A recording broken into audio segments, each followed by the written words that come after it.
В глубинах Алабамы в начале 90-х годов прошлого века процветал маленький городок Уэйкфилд. Он был одним из тех уютных местечек, где время кажется замедленным, а каждый день наполнен чудесными моментами. Здесь жила дружная семья Маттьюсонов, чьи дни наполнялись уютными посиделками на крыльце и искренними улыбками соседей. Жизнь в Уэйкфилде текла размеренно и непринужденно. Но однажды, в самом разгаре лета, все изменилось. Жители городка были поражены слухами о таинственном побеге волка из бродячего цирка. Этот волк, имя которого было Сэм, был удивительным зрелищем на представлениях, которое привлекало толпы зрителей.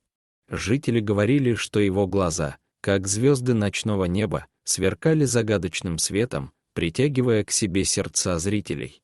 В ночь побега все вокруг цирка было погружено в тишину, и только луна освещала землю своим бледным светом.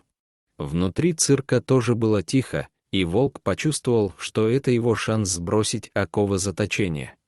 Он метался в своей клетке, внимательно прислушивался к каждому шороху и выжидал.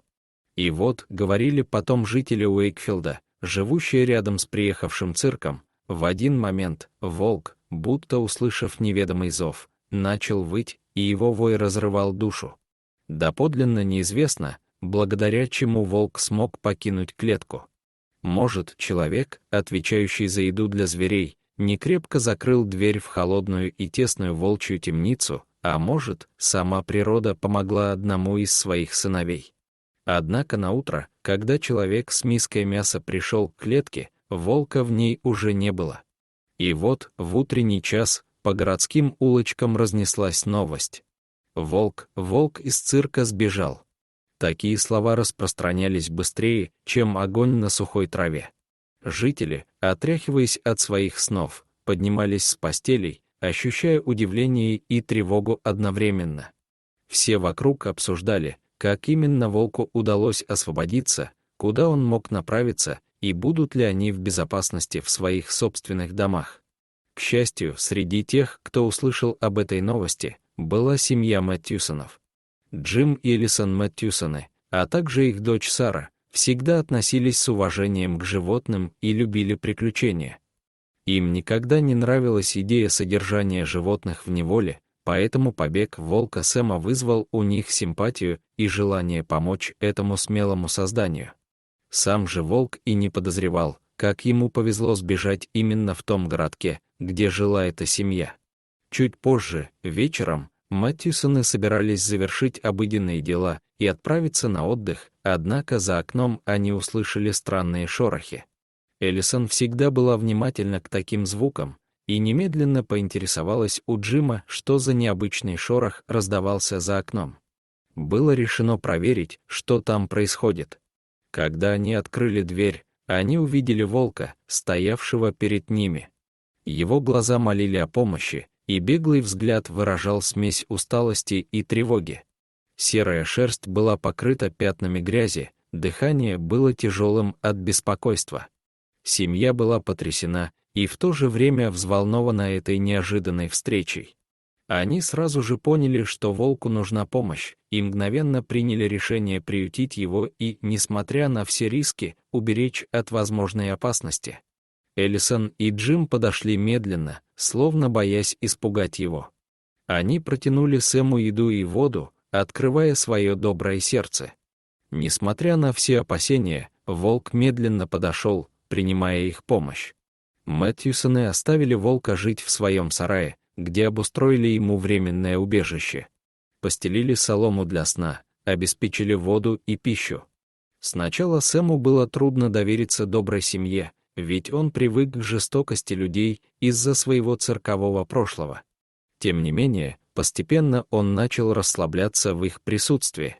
Его смущенные глаза осматривали новое окружение, и он начал понимать, что это место и люди, возможно, будут его спасением.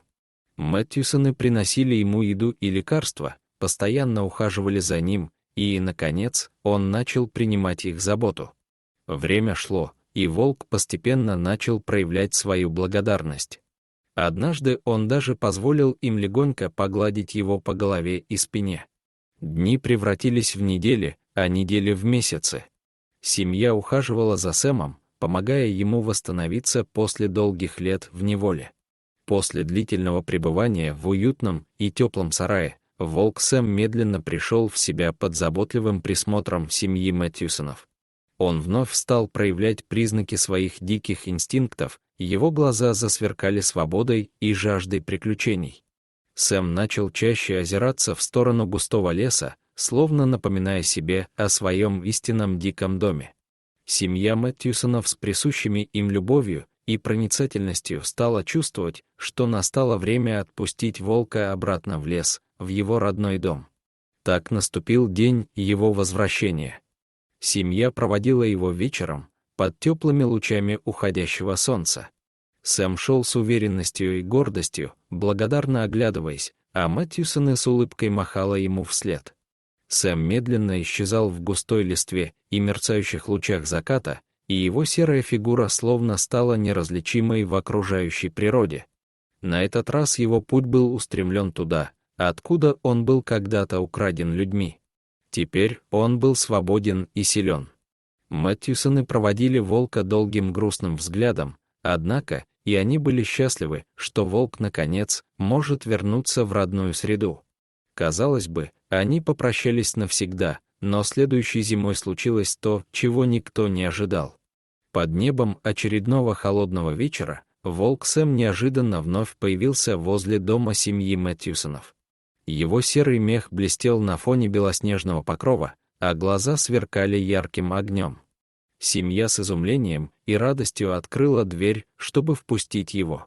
Волк вступил на порог, держа в зубах свою добычу — большого кролика. Он подошел к семье, предложив им свой дар, как знак благодарности за их любовь и заботу. Его глаза выражали признательность и доверие, и он словно призывал их разделить его праздничный дар. Люди с удивлением приняли кролика, понимая, что для волка это был способ показать свою благодарность и преданность. Их сердца наполнились теплом от этого жеста. Это возвращение стало для Мэтьюсонов символом того, что связи между людьми и дикой природой могут быть полны взаимности и уважения. Они поняли, что Сэм не забывает своих спасителей и хочет поделиться с ними своей добычей. Этот жест стал важным моментом в их общей истории. Это был живой пример того, как человек и дикая природа могут сосуществовать в гармонии и взаимном уважении. Зимние возвращения волка превратились в поистине волшебные моменты, которые они с теплом вспоминали всю свою жизнь. Дорогие зрители, если вам понравилось это видео, то ставьте лайк и подписывайтесь на наш канал. До свидания.